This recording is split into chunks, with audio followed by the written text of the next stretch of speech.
It's not going to be called smart gay frogs, right? It can't be. There's no way we can let that happen. Well, there's two. It's either Frogs 2 or Smart Gay Frogs. Hello, listeners, and welcome back to the podcast where we watch a movie and dare to ask the question, what about frogs? We are three unpaid interns who have been locked away in a basement somewhere in Hollywood and forced to churn out sequels to movies that nobody asked for. So grab some popcorn and a hard hat to join us on the ground floor of Sequel Factory. I am Roger. I am Jett. And I'm X. Ribbit. Good cold open. Really cold. Is the coldest open just a hot open? Does it horseshoe around? I like to refer to them as cold-blooded opens. I've brought some... That's good. Well, since we're all cold-blooded, I have brought some frog facts to warm us up. Tell us now. Okay. Frog fact number 1. Are you guys ready? Yeah. What if we weren't? I believe. So, frog fact number 1. Did you know that frogs eat bugs and other small animals for sustenance? I think I did know that. Yes. Yeah. That is their entire diet. It's like bugs and things smaller than them. Well, it's like Roger's diet of Dr. Pepper and nothing else. Man, I'll tell you, I thought you were going to say I eat anything smaller than me. Dr. Pepper and anything smaller than you. I'm currently drinking a Dr. Pepper as we speak. If it'll fit in Roger's mouth, he'll put it in there. Yeah. Anyway, so frog fact number 2. Did you know that frogs can breathe both water and air because of how God made them? And that's a fact you found? Mm. I just realized it. Oh, you realized the fact. Yeah, I was just really pondering frogs in the shower. Gotcha. And on the 4th day, God made frogs like that. God made frogs like that. And he said, screw it, both. That was a silly voice on God. And there, I didn't make it up. God kind of sounds like Toad. Came to me in the shower. That's what he said. Toad.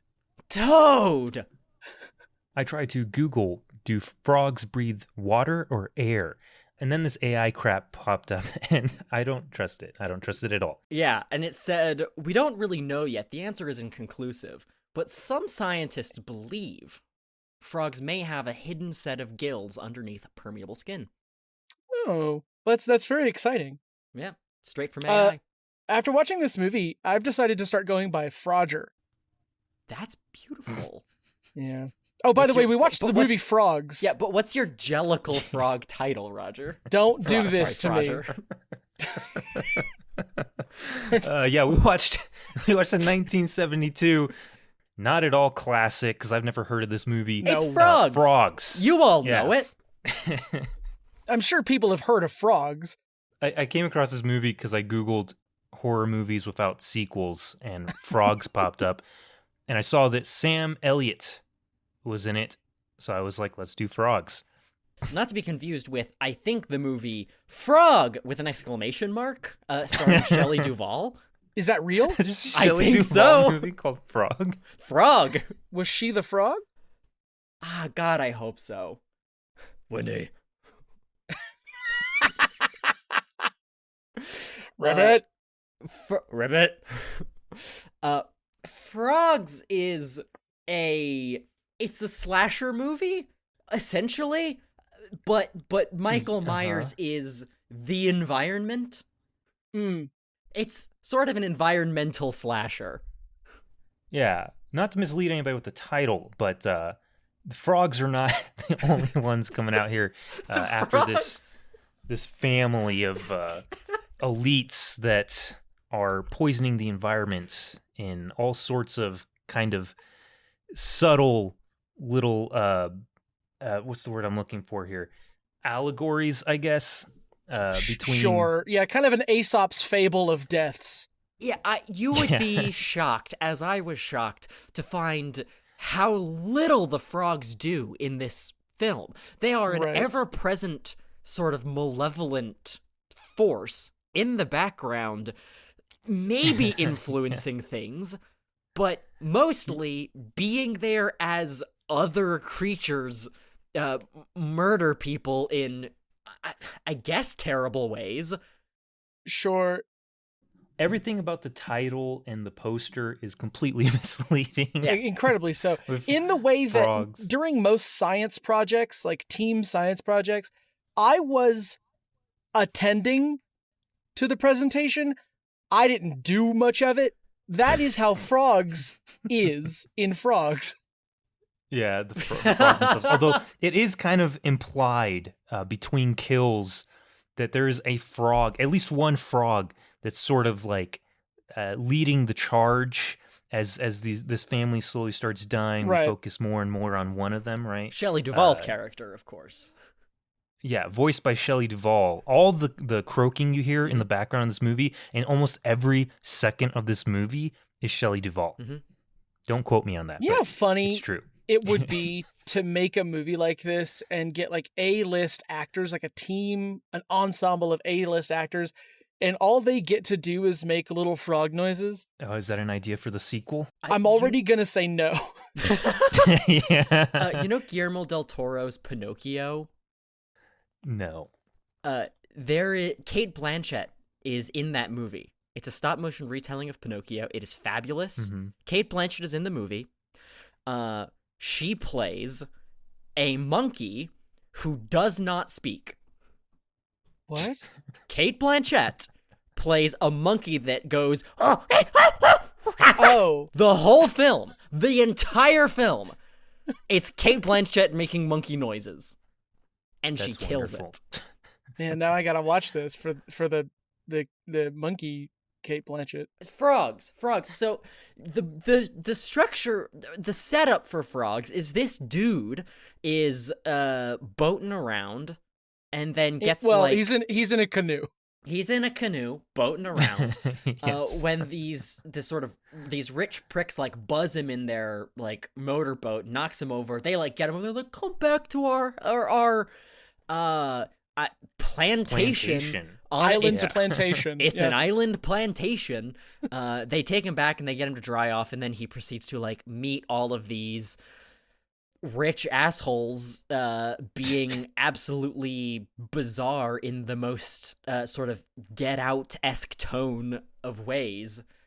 You say bizarre. I would say boring as all hell. Right. Bizarre would have been interesting. The human drama in this movie is bizarre in the way that rich people actually are, which is incredibly boring and tacky and tasteless. Mm-hmm. Mm-hmm. Sure, yeah. It's bizarre that they don't use their time on anything interesting. But yeah, it is a revolt of nature with no particular explanation, just gradually picking off these rich pricks. The first tangible threat in the film is a snake who gets shot by a gun. This movie was so straight and boring. The only twist up to this point was that the photographer was Sam Elliott. Yeah, he doesn't have a mustache. The first death of the film, you might be wondering, could it be frogs? No!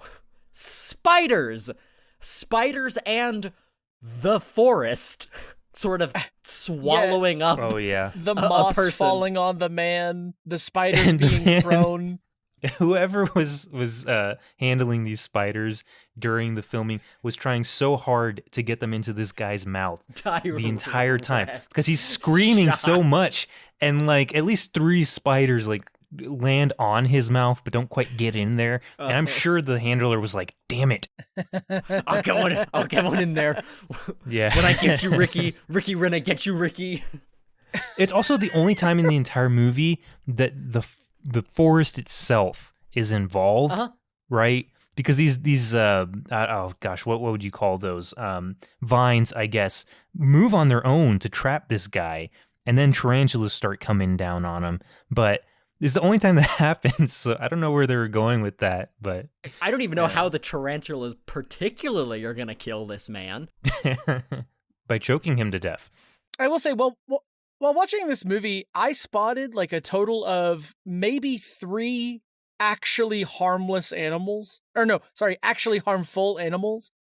The rest of them were non-venomous, right? Like, I think there's only 2 venomous lizards in the world, and they didn't get either of them. Well, that's what makes it so chilling, right? It's these innocent ones that start coming after these people and are frenzied into a murderous rage, right? If I see a horde of geckos coming for me, I promise I've got no cyanide sitting around. There are 2 things a wise man fears: a storm at sea and the anger of a calm lizard.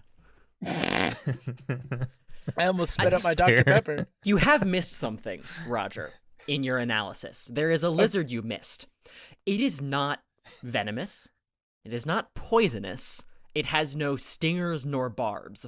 It is the devious tokay gecko, which is the sort of orange and blue gecko that you see frequently throughout the movie. Tokay geckos are bitches.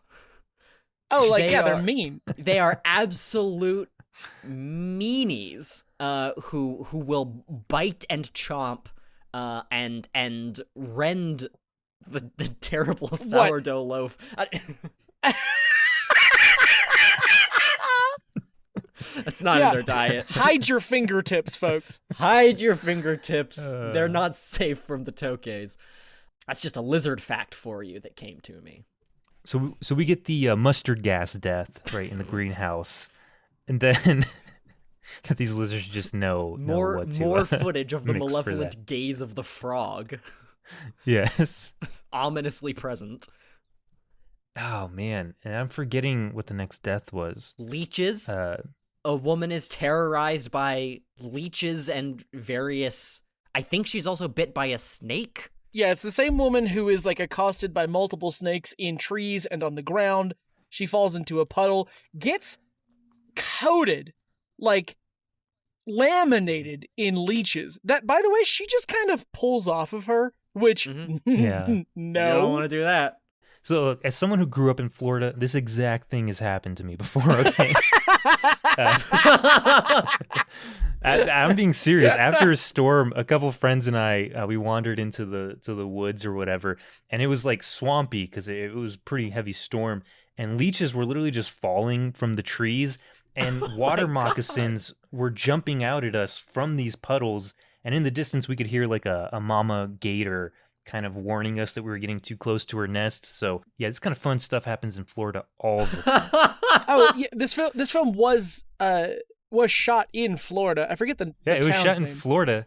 And fun fact, the release date here posted on Wikipedia says released March 23rd, 1972, and it specifies in Florida. So yeah, I don't know if it got a wider release than that. Oh, like in theaters, it was only released in Florida?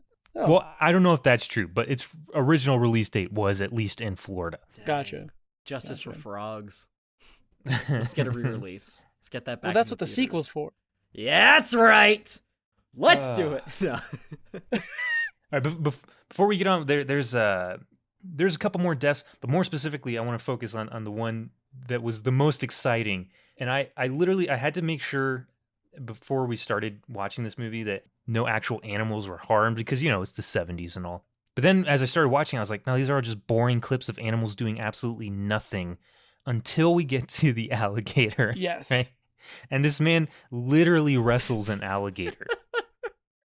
Yes. The alligator has a band over its mouth that you can visibly see to keep it from biting the stunt man. I don't know what year animal rights came into play in Hollywood. 1973, unfortunately. Of course. So, the alligator, I will say it was a small alligator, right? It was wrestleable. Yes. I could not take talking that like... I'm going to be real. Yeah. But I will. So, and that's a good metric. Any alligator I see, I think whether or not Jett could Straight wrestle up, them. I could body any of the animals in this film in any quantity. I have like an almost embarrassing knowledge of animals. Like, I think it was the last recorded episode of Paranormal Dudes. X had to ask me the question, why do you know so much about fish?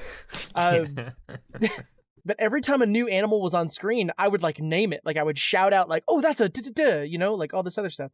And there were like a few very, very dangerous reptiles, specifically snakes. Yeah. Like a diamondback rattlesnake. Yeah. Crotalus atrox. But that is really it. None of the other animals, aside from obviously the alligators, were dangerous. There's a snapping turtle, and those are like, those can cause some serious damage. By no means do I think it could have killed that woman. I forgot how she dies by snapping turtle. Or isn't it? Yeah, she dies by snapping tortoise, isn't it? No, tortoises can't swim. The opposite of what that Well, this is. thing was freaking huge. So. Oh, yeah. It was a sizable turtle. The rattlesnake did have its fangs removed. Yikes. Which I was like, why? Yes. Why are they doing a close-up of this thing with no fangs? Kind of defeats the purpose of it. But it was the 70s. The human element of this movie, like I said, boring. Boring as all hell. It's literally just the filmmakers picking up a piece to set up later and then forgetting that they picked it up and doing nothing with it. The other Maybelle. There's two Maybelles. One is a maid. The other one is just one of the family's girlfriend, black girlfriend. Yes. And they That's don't. The thing is, I wouldn't say there isn't a genuine and not horribly handled, to my not great perspective, like race element in the film, which is interesting. It's subtle, but like It is it's subtle, not a but it's race also blind film in a good way. Yeah, it's subtle, but it doesn't go anywhere. Not like they have particularly. Belle, who could kind of correlate what they're doing to this island and the island fighting back to, you know, what they did to slaves and the slaves fighting back and all that stuff. Yeah, so but they don't do anything like that. I wrote in my notes here that this entire movie is a metaphor for a proletariat uprising. It is, I think, overtly a movie that is much less about the environment and much more about class. Because, like, there's no meat to the environmental message. That's just like a plot setup. But the actual film is really about how these wealthy pricks, you know, treat the help and other people and everyone below them in station as little more than creatures or animals or critters. You know, most of the movie, at least the early parts, is spent hearing these people complain about how loud all of the frogs are getting and how there's too many frogs out there and how to get rid of these damn frogs all over the plantation in a way that... You're suggesting that the frogs are the working class? Absolutely. Yeah, no, I get that.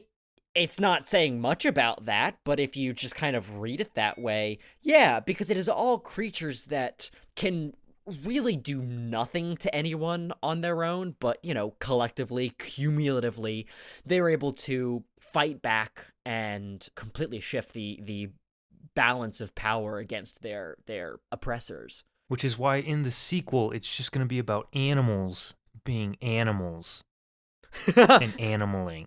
There's going to be no underlying message, nothing like that. It's just going to be dumb, bloody gore and animals. That's a pretty messed up way to talk about the proletariat, X. So I do have a question about, and like we should move on. Yeah. But is it understood that the frogs are controlling the other gotta animals? be, right? Because, like, there are more frogs than anyone else, but the frogs do the least, but the frogs are shown the most. Like, it's constantly cutting to little insert shots of the frogs watching with a malevolent gaze. Yeah, no, like I said, it literally seems like it's the one frog telling all these animals to kill these people. And, you know, the way you describe that, Roger, I didn't really think of it that way. But now, with the frogs in charge, it's totally just going to play out like Animal Farm, right? Oh, it's just absolutely, the new yes. kings are the frogs. Yeah, right. These are just the ones that are now in charge. Okay, so this one is it's 3D animated. Who's Rihanna going to voice? No. Who's Rihanna voicing in this one? It doesn't matter who's voicing what, because every single line in the sequel will be performed ADR in post. Roger, that I hate to break it to you, that is how CG animated movies work. Oh, shit. I'm an idiot. I was so ready to say my joke, I forgot yours. Common mistake. My bad. My favorite death in the film is the second one, where man goes into like a little greenhouse to like pick some flowers, and there's a whole bunch of lizards in there, and the lizards don't attack the man. They kind of crawl around on these shelves that are all around the greenhouse and knock off bottles of mysterious fluid onto the floor, which all start instantaneously turning to vapor to poison and asphyxiate this man. This is some intelligent means of operation from these lizards. Like, a lizard had to first close the door to, like, prevent ventilation. Which is none of the other deaths in the movie are anything like that. The other ones are all just like animals ganging up on people. But, like, woman gets bit by snake. Yeah, woman drowns being attacked by snapping turtles. Woman gets covered in leeches. Man gets eaten by alligators. And then a man gets poisoned in greenhouse by the lizards and their incredible knowledge of how to create mustard gas from garden chemicals. Yeah. And apparently the ability to survive mustard gas, because they're still in there when they go to investigate later. Yeah. Yeah. And then I guess death by getting sort of crawled on by some frogs. So I think he had a heart attack. And the frogs were like, yes, we won. We did it. We killed Osama bin Laden. we got him. They leave the house. We got him. Mission accomplished. All right, so how do we start this second one? So nature fought back. There was a proletariat uprising under the leadership of these Oh, you know what? frogs. Hold on. Before we continue into the sequel, it has to be said that the ending to the first movie implies that the frogs took over more than just this little plantation island, right? Yeah. They get picked up by hitchhikers, which, by the way, hey, can we get a ride? Sure. Yeah, why not? Okay, well, let me just bring my gun and sit directly behind you, right? Fuck wild. So Sam Elliott, the love interest, I guess, and two kids escape, and they hitch a ride at the end, and it's a mother and her son, and they mention how they haven't seen anyone in a while on the road, and the kid pulls out a giant frog, and he's like, look what I caught, and then it does the weird like synthesizer, like ding, yeah. and then the old man dies, but we're left to assume that the reptiles and such, amphibians and all that, have taken over the world. All across the world. And it is animals. Animals rule the earth. The humans are dead. Can I perhaps... Oh, the humans are dead? What's the conflict? It's all... We talked about this. It's an animated film about creature drama. It's just going to be Animal Farm with reptiles. So the ones who were in charge, the frogs, right? They've been risen to power. I think they gained the most. All of the other animals. The frogs gained the most intelligence first in some kind of like mass worldwide awakening event caused perhaps by a comet straying too close to Earth. I don't know. Okay. And would the conflict of this movie be the other animals realizing that they got played? Yeah, why not? Yeah, that tends to be what happens. So the frogs... Or we can go the Planet of the Apes route, right?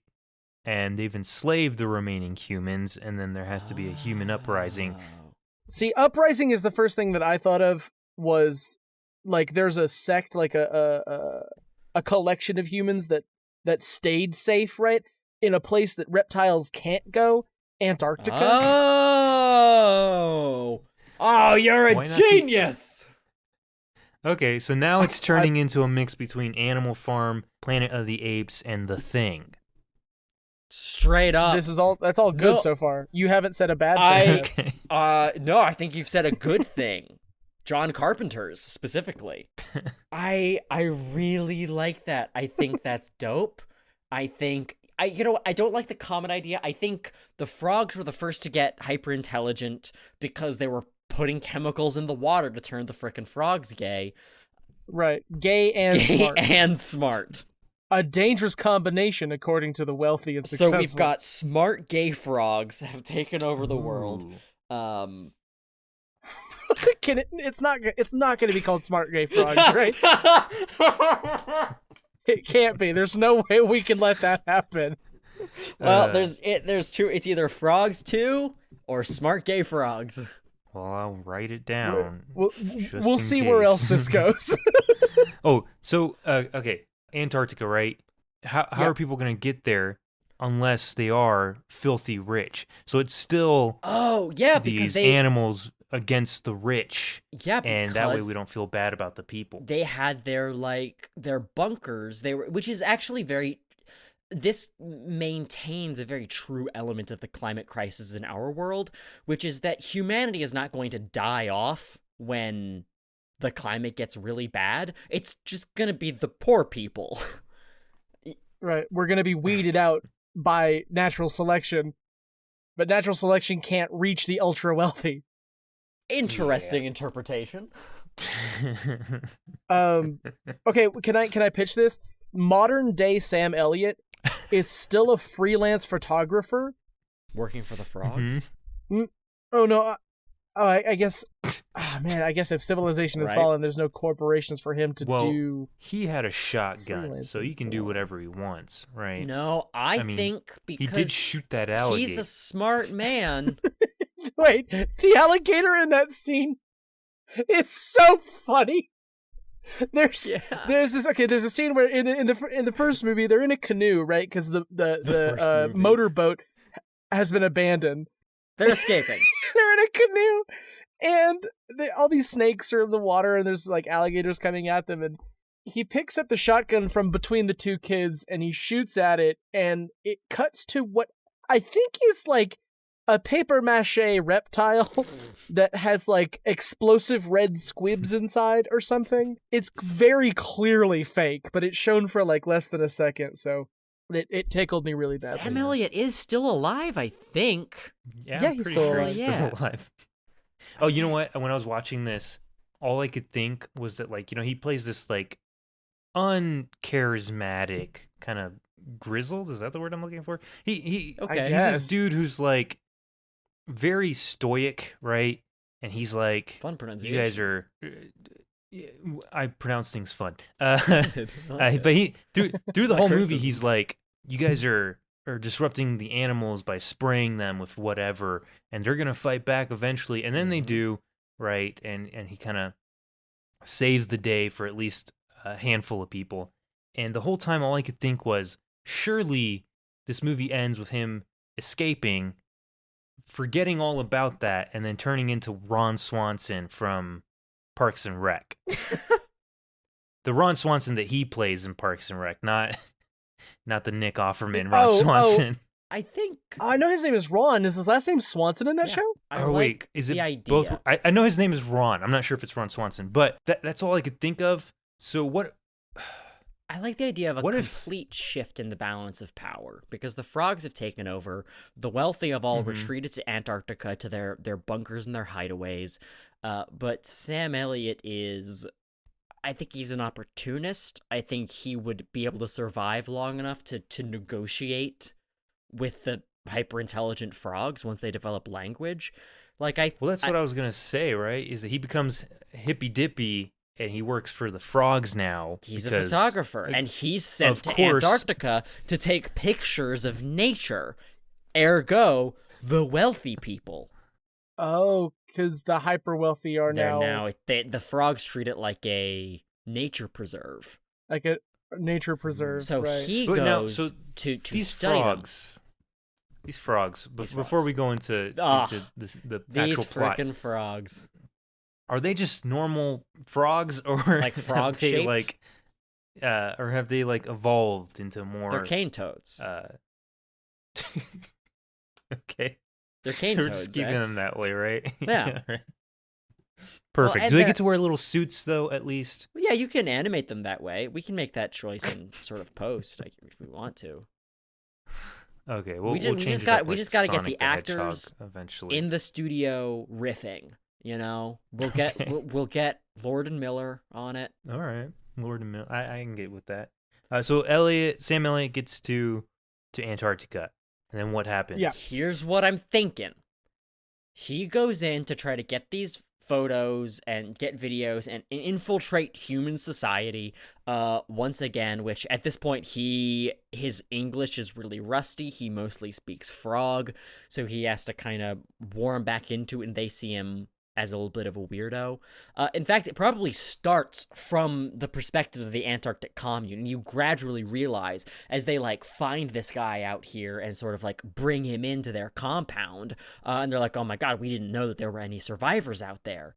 You slowly start to learn what the world outside looks like.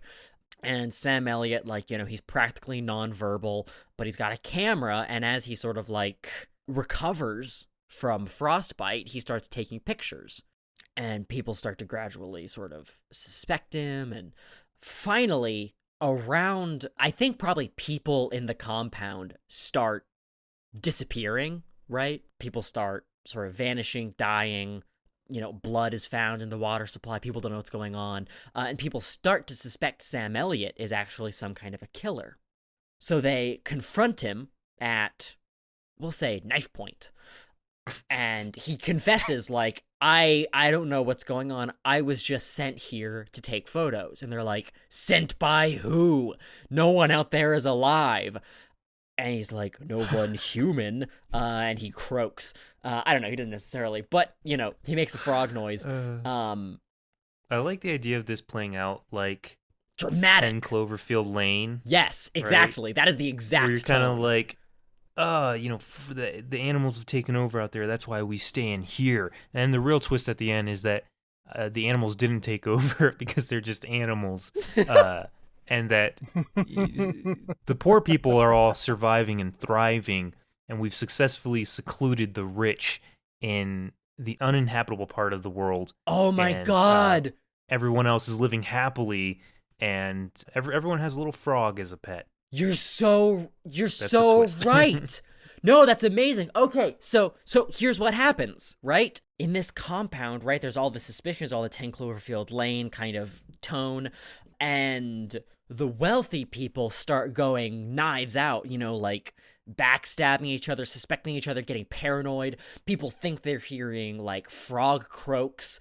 And this whole time there's like, it seems like there's this unseen implied threat that you never actually see, but it's like, did Sam Elliott bring frogs and creatures into the compound to kill us?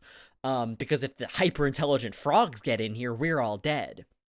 So you get like a good chunk through the movie just like following these people like going crazy, and by the end they're like basically all dead. And Sam Elliott reappears and he's like walking over all of their dead bodies, and there's like one survivor, maybe like a child, right? Like there was one child and the child is innocent, and the child like looks up at them and he says, did you kill him? And Sam Elliott's like, no. Did the frogs? And Sam Elliott kind of like chuckles. He's like, there were never any frogs here. I was like, they did this to themselves from their own fear of what's outside. They ate each other. And he leaves and they drive out into the world outside and discover that it is like a socialist utopia outside, and that world peace has been achieved with economic equality among all races and demographics and classes, all because of a fake crisis of these hyper-intelligent frogs. It was all a hoax because the woke mind virus was being put into the water to turn the frogs gay. And it was all a conspiracy. What show is this? It was all a conspiracy from the woke mob to take over the world by displacing the bourgeoisie. Yeah. I mean, that's essentially the idea of what we're doing with Mars, right? What? Like, Yeah, if we could just rich send people to all of the Mars. richest people to Mars, We'll be fine back here, yeah. Like, we'll just fix this shit. Or it'll end up playing out like Wall-E or Blade Oh, yeah. Runner or all those Stop dystopian, it, you're making me sad. like 80s movies. I wrote down on my little paper here, what about subplot of hybridization between humans and amphibians? And in my head, I saw Sam Elliott lean down to a beaker full of tadpoles that had human faces. What do we think about that? No, maybe Maybe the rich are like trying to do experiments to see if they could coexist with the super intelligent frogs reptilians outside. and amphibians and all that stuff. Yeah, but this is all just part of their psychosis, right? It could be. No, I mean, this is a different direction that we could take it. This is a different film, but it's maybe more exciting because Sam Elliott goes in and he genuinely is just being sent to, like, get pictures of the humans for the intelligent frogs outside who are living a great life out there in harmony with nature, like everything's good. But the wealthy people are trying to hybridize themselves with amphibian DNA so that they can take over and be superior to the frogs. And so while Sam Elliott is there, all of the people in this compound start turning into like John Carpenter-esque amphibian monsters. Like tails and gecko pads and slit eyelids like appearing on their faces, and they like start turning into these horrible genetic monsters.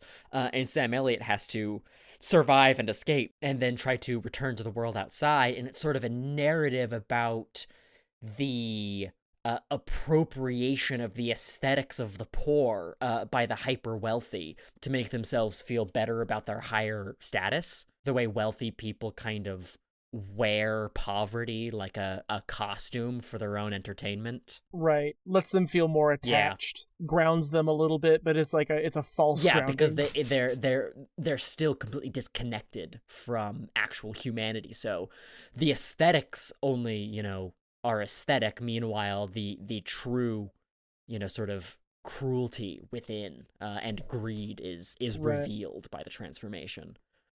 So what if these wealthy scientists were trying to hybridize, like, not just like hyper intelligent human and amphibian combinations, but warriors that could, like, if you're gonna beat the toads, you gotta think like the toads, and we're gonna build an army of anthropomorphic reptiles to go in and whoop some ass, and that's just 4. Maybe a small battalion, just a maybe small troop of 4 amphibians.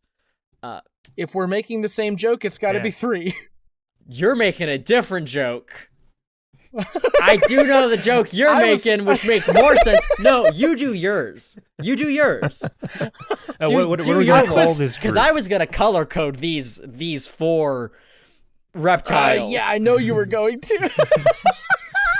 But I assume that your sort of combat amphibians, we might call them, maybe are equipped with weaponry.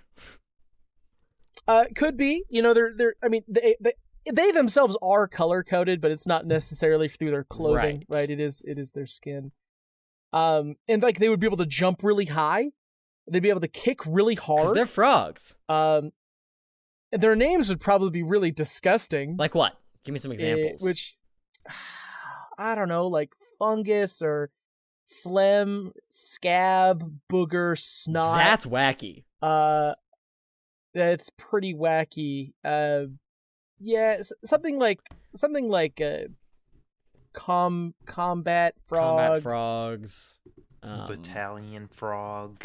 Battalion. Now, are they cane toads?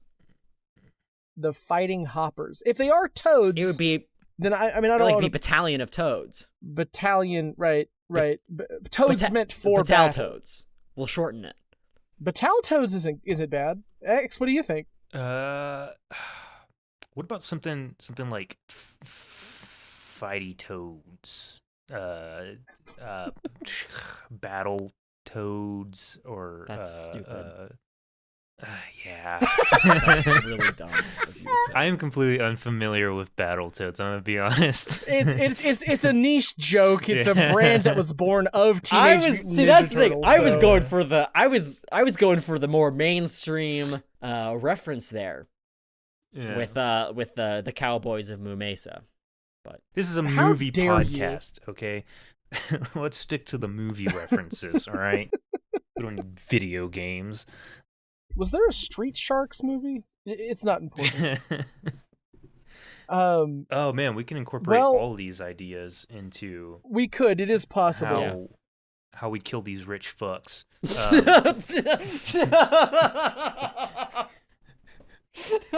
That's all people want. They want to watch these rich people die. Please. It's true. Please. Unfortunately, we already named one movie, Millionaire Knife Fight. So Billionaire knife fight. Billionaire You're knife saying Oh, sorry, it, yeah. billionaire. Billionaire Toad fight. Oh. What if?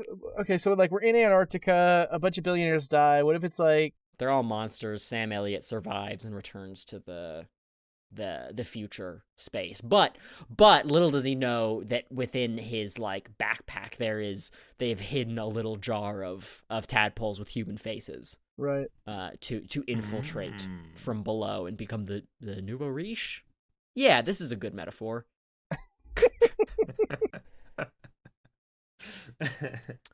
And okay, I've got a title suggestion. Yeah. Oh. Thank God. Hear me out. Smart gay frogs. Yeah. Okay. Right now that's the top of the list, unless X or I can come up with something better. Could be frogs too. Well, there is. I want to avoid boring titles like just adding 2 on there. Sure. We gotta clickbait this shit. Frogs and knuckles. Now I see what you're doing here. Can I pitch The Revenge of Pickett Smith? Who is I that? forgot that was his Sam name. Elliott's name in That- the movie is Pickett Smith. That's and people Well, are gonna he's click changed that his episode. Or I mean, it can That be shorter. Dude, that makes it sound interesting. Pickett Smith's Revenge. A dish best served cold. Best served cold? Revenge on A dish best served toad. best served toad? Frog legs. Frog legs. It's like long Frogs. legs. Frogs. You know what, guys? I hate Frogs to say it. I legs. think it's probably going to end up being Smart gay frog. frog. Shit! Even though the frogs are all in their imagination. Yeah, as we'll find that's out. true. Or they're in their DNA. A dinosaur Ooh. DNA. And now it's a Jurassic narrative Park. about compulsory heterosexuality. This podcast is weird. We've gotten I bring a very philosophical different- on this one. I bring a very different thing to this than you two do. Well, I mean, I don't bring shit to this. As I've said, I'm here to yes and I think I inherently am just good at pitching ideas for movies because I like movies so much. And that's all it takes. But I never write down notes, and I never have anything thought out whenever we come to this. It all just flows. My only note is And Roger's here. Yep. is within ellipses the malevolent gaze of the frog. We'll write that down and not do anything with it. You know, when we first started this episode, I was thinking about like what if humanity moved to like air cities, right? Like above the surface, like There's still birds. Zeppelin Town. Birds, dude. And it's so funny you two just said that because I wrote cats and I wrote ... frogs ... birds, but that's an Alfred Hitchcock film. Yeah. It could easily Oh. be in the same cinematic universe as frogs. What is Roger? It is a very similar film. Right. Oh my gosh, we used to watch that YouTuber that would rate the worst movies ever made, and there was the one about the birds. Do you Birdemic. remember what that was? Birdemic. Birdemic, That's yeah. right. Awful. We can add that to the cinematic awful universe. movie. This frog sequel and Birdemic are intertwined. We don't have a budget for real animals this time, and obviously we don't want to endanger any real animals, so it's all going to be completely CGI. Well, yeah, it's a CGI animated flick. Did you guys forget that? As Jett has mentioned. Well, the frogs are, yes. No, the whole thing. He wants Sam Elliott. It's going to be CGI. To be CGI. I want Well, Sam Elliott to be mocap the him. only non-CGI aspect of the movie. Everything else can be CGI. Oh, like a Space Jam. Yes, yeah. This is just what the world looks like from the eyes of Sam Elliott. That's why he's grumpy all the time. Yeah, dang. Can you imagine if Roadhouse was like that? I can imagine that. Who are you talking to? It's beautiful. I don't like Roadhouse. Really? Yeah. I love Roadhouse. The original one. I watched the little... what would you even call that? The one with Jake Gyllenhaal that they just released? Oh, I didn't see that. Yeah. No. And I disliked the original one so much that I had less than zero expectation for the new one. And it was okay. It was just fine. Oh, we're stupid. We could have been talking about Toad House this whole time. God dang it. Okay, well, there's another possible title. I guess I'll decide in the edit. It's got to be Smart Toad Gay House. Frogs. But there's also the fear of frogs called Ranitophobia. Ooh. Great title. Which I feel like could work because we're talking about how society gets basically kills itself because they're afraid of frogs. True. This is true. But Toad House is more fun. Toad House is pretty good. There's not really a Toad House in the film. It's not much of a house, and they're not much of toads. The whole bunker is Toad House because they're... I can't think of a pun. What about like tadpoles out of controls? Tadpoles. Maybe it's the North Pole and not Antarctica. Oh, it could be. I mean, either or. It doesn't really matter. I chose Antarctica because if global warming affects it, there's still land beneath it. I guess there's the South Pole as well. Yeah. But I don't think people are... But if you just call it tadpole, I don't think people are going to know that's a pun. You'd have to have the L shaped like a stripy pole, right? That's a movie where Santa's a frog. Santa Frog, that's the new name. Now, if frogs take over, would frogs have a Santa? Would Frog Santa exist? Would there be a Frog Santa? This is a fun new... Oh my god. Frog Santa conquers the Antarctic. I was trying to tell someone at work about Santa versus the Martians or whatever that movie was called. Martians. Santa Claus conquers the Martians. Conquers the Martians. And I really couldn't do it justice because they were under the impression that he was fighting them. Right? Well, we were too from the title. Yeah. No, he just endears himself to them, Makes really. the most sense, yeah. Well, he does fight at least 3 of them, though. Yeah. Oh, right. And kids throw toys or something. That's not this. But that's episode. another episode yeah. of this podcast. Go look that one up. It's pretty fun. The audio is probably terrible on it, but whatever. So we essentially did 3 different possible movies for this one. Yeah, not bad. Yeah, and I think you can make those decisions yourself. Yeah, which one are you gonna go see? Yeah, we're gonna release all 3 of them. Sam Elliott's gonna get 3 paychecks, and good for him. Yeah, we've got and Toad maybe House, we'll get out of this basement. Tadpolar, and Smart Gay Frogs. And Smart Gay Frogs. Yeah, there you go. There's so much value that we bring in every episode. And if this doesn't release us from this basement, I don't know what would. I don't know what will. Sam Elliott, save us. See. What are we doing next time? So I have 2 choices here. I really wanted to pick a movie. And 2 options is 1 choice, actually. If there's 2 options, it's 1 choice. Right. But I do want to throw these your way and see how y'all feel about them. Okay. These are 2 movies I've never seen, but I really feel like I should. The first one is Maximum Overdrive. from 1986. Okay. Okay. And the next one is called The Skateboard Kid from 1993. You can't find The Skateboard Kid any other place than YouTube, which kind of sucks. But I love the poster for this movie. It's This kid's awesome. It's not the kid, it's the This is skateboard, I guarantee kid. it. Oh man. That is incredibly close. Oh, wow. Yeah, the poster. Is that you? It's incredibly close to another movie that we've done on this show before Jett joined us.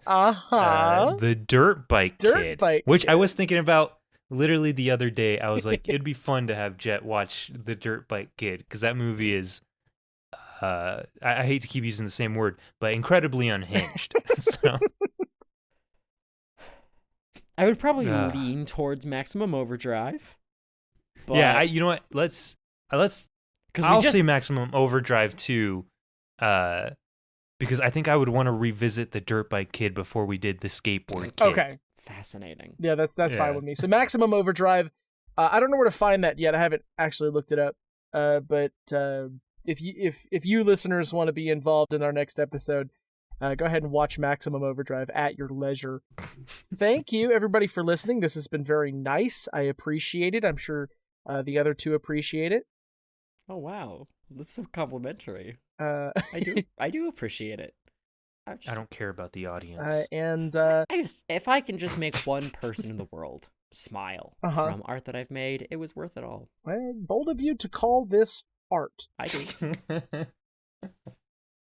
If you mean it, it's art. So if this movie frees us from our contract in this basement, then you will not get another episode. But if we are not freed, then you should expect at least one more.